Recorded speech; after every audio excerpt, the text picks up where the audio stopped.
Ya, saya Pendeta Stefanus Theophilus. Saya ingin berbagi setelah Pak Caleb meninggal dunia 10 hari yang lalu kira-kira. Dan saya ingin membagikan bagaimana kesan-kesan saya terhadap Pendeta Caleb Tong. Bagi saya, Pak Caleb itu sangat saya hargai.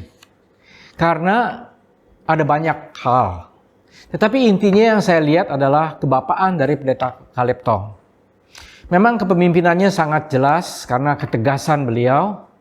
Tetapi yang mendasari ketegasan itu adalah bagaimana dia menaruh dirinya sebagai seorang bapak rohani. Sehingga kami betul-betul menikmati persekutuan. Saya pernah melayani di Hock Im Tong 6 tahun. Dan saya betul-betul menikmati kekeluargaan itu. Salah satu contoh pada waktu awal pelayanan kami, itu kan setiap hari Jumat kami punya persekutuan hamba-hamba Tuhan. Tetapi lebih daripada itu, lebih jauh yaitu kira-kira setiap 2 bulan kami itu diajak bersekutunya di pinggir kolam renang. Nah setelah persekutuan, kami ini berenang bersama-sama. Dan di situ walaupun Pak Caleb dan Semu tidak berenang, tetapi ikut menemani kami sampai selesai semuanya. Itulah salah satu kekeluargaannya. Nah hal yang lain saya melihat bagaimana beliau membimbing kami, mengajak kami untuk maju di dalam pelayanan. Sampai akhirnya setelah kami berkembang, maka ada banyak di antara kami yang meneruskan pelayanannya di tempat-tempat lain.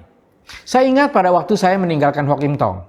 Pada waktu itu saya berkata saya keluar dari Hock Im Tong. Tetapi di situ Pak Caleb menekankan, tidak, di Hock Im Tong tidak ada yang keluar. Tetapi yang ada adalah pindah tempat pelayanan. Nah di situ artinya beliau tidak ingin putus hubungan antara kami dengan beliau dan beliau dengan kami. Nah di situ juga terlihat setelah kami akhirnya pindah ke tempat lain, saya misalnya Pendeta Daniel Lukas, Pendeta Benny Solihin dan beberapa yang lain, setelah pindah ke tempat lain, ladang pelayanan lain, kami tetap masih mempunyai ikatan.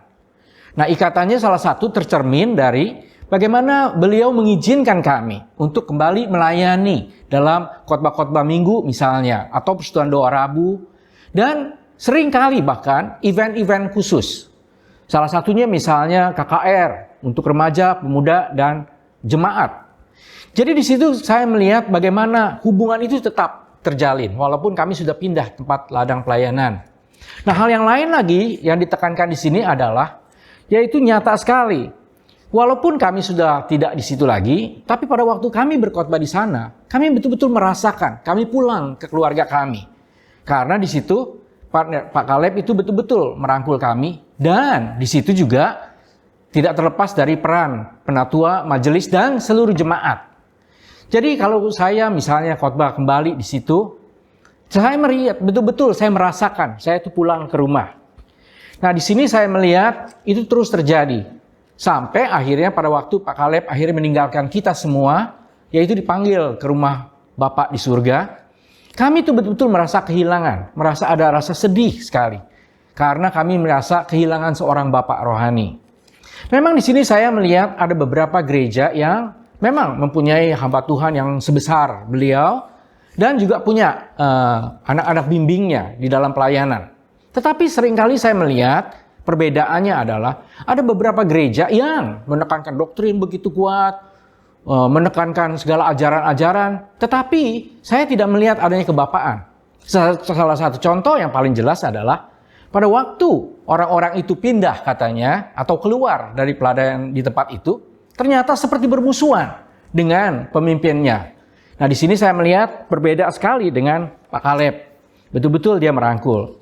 Nah yang kedua, saya melihat kebapaannya itu terlihat pada waktu beliau terpanggil untuk membuat program-program atau proyek-proyek di dalam pelayanannya.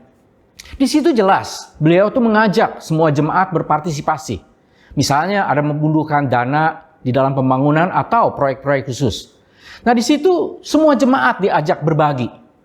Nah memang kalau misalnya proyek itu cukup besar, kadang-kali memang tidak jarang atau mungkin pernah Pak Caleb itu mengumpulkan beberapa orang yang mempunyai kelebihan. Tetapi di sini tekanannya adalah Pak Caleb tidak meninggalkan jemaat-jemaat yang lain untuk juga ikut berpartisipasi. Dan di sini kita melihat adanya panggilan dari orang-orang yang punya kelebihan ini, itu tidak membuat orang-orang yang kelebihan ini menjadi khusus di mata Pak Kaleb dibandingkan jemaat yang lain. Salah satu contohnya misalnya kita melihat, memang itu termasuk juga kebesaran hati para orang-orang yang dipanggil untuk memberikan persembahan khusus. Nah, di situ kita melihat bahwa di situ tidak ada perbedaan antara Pak Kaleb dengan jemaat umum dan orang-orang yang khusus tadi ini. Jadi saya melihat kebapaan beliau. Nah, memang saya pernah mendengar salah satu orang penatua kalau nggak salah, yang pernah berkata kalau Pak Kaleb membuka suara tentang program, kami semua siap untuk memberikan dukungan. Nah, ini kita melihat bukan hanya orang-orang yang seperti tadi itu. Semua jemaat merasa tergerak. Kenapa? Karena ada dua hal. Yang saya melihat yang pertama tetap kebapaannya, yaitu di mana Pak Kaleb itu mengajak orang-orang berpartisipasi. Bukan dengan otak atau pikiran, dengan program-program yang sangat reasonable, tetapi dengan hati untuk mengajak orang-orang itu melakukan satu pelayanan bersama. Dan yang kedua, kenapa orang-orang itu semua tergerak? Karena adanya kejujuran. Nah, di sini saya melihat Pak Kaleb tidak pernah satu kali pun menggelapkan uang misalnya. Sehingga semua jemaat itu terpanggil untuk melakukan pelayanan bersama di dalam pendanaan misalnya. Nah, di sini yang ketiga saya melihat kebapaan beliau adalah pada waktu semua orang mulai berkembang. Yaitu pada waktu masih kami sama-sama di Hock In Tong. Itu Pak Kaleb tidak pernah menutup pintu di mana kami itu bisa melakukan pelayanan yang lebih luas di tempat-tempat lain. Karena memang Tuhan mungkin memberikan kami kelebihan untuk melayani di luar. Nah, di sini salah satu contoh yang saya lihat bagaimana Pak Kaleb itu mensupport. Misalnya kepada saya pribadi. Saya pada waktu di Hock In Tong pernah melayani di lapangan terbuka. Itu tidak pernah dihalangi, bahkan didukung. Dan Pak Kaleb mengajak para penatua atau majelis atau jemaat untuk juga mendukung saya di dalam pelayanan di lapangan tadi. Dan memang saya pernah dipanggil untuk melayani pelayanan-pelayanan yang lebih khusus, yaitu saya melakukan pelayanan kebangunan rohani di diskotik. Nah, di situ mungkin banyak orang-orang merasa ini kok aneh. Tetapi saya melihat Pak Kaleb itu melihat sesuatu yang lain. Dia betul-betul mensupport dan mendukung saya. Dan sehingga saya bisa melayani Tuhan di tempat-tempat yang tidak umum untuk dilakukan pelayanan.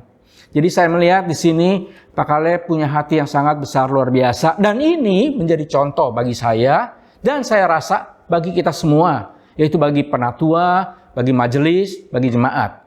Nah, saya terakhir berkata bahwa bagaimana pengaruh Pak Kaleb terhadap penatua dan majelis dan juga timbal balik antara penatua dan majelis terhadap Pak Kaleb.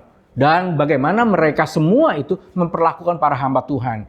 Saya melihat betul-betul kami dilihat sebagai satu keluarga. Nah, ini sesuatu yang sangat penting sekali. Ini yang saya rasa kelebihan Pak Kaleb dibandingkan banyak pendeta yang lain. Ada pendeta yang besar, tapi otoriter. Banyak pendeta yang besar menekankan doktrin misalnya. Tetapi, di mana kasih? Seringkali itu menjadi satu pertanyaan bagi saya yang melayani Tuhan. Tapi di sini saya melihat bagaimana Pak Kaleb bisa seimbang di dalam menekankan doktrin yang sangat ketat, tapi juga dengan kasih yang sangat luar biasa. Nah, ini yang saya rasa perlu kita semua mempelajarinya. Dan sebagai terakhir, saya menutup sharing saya ini dengan menyatakan penghargaan yang sangat dalam dengan kasih dari lubuk hati saya kepada Pak Kaleb yang sudah pulang ke rumah Bapa di surga. Terima kasih dari saya kembali Stefanus Theophilus.